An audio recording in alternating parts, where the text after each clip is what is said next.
Welcome to the installation of Gonzaga University's 27th president. Katia and I are friends.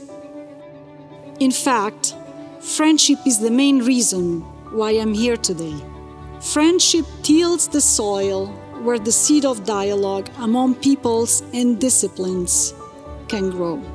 May the spirit of true friendship that you cultivate here guide your freedom, direct your will, strengthen your hope, and help build a better future together. I have a confession to make. I have played this moment in my head for so long, but today is beyond what I could have ever imagined. Being in this incredible place, in a region plentiful with everything one could need, is beyond a dream.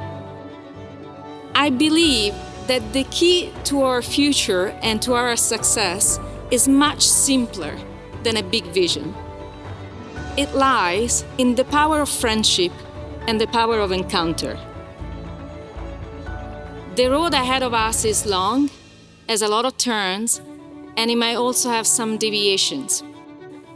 But the road will take us exactly where we need to be, in a place where we understand who we are and who we can become when we bring not just our university forward, but we advance our greater community by doing so. A place where we will be able to lead forward with hope. Thank you.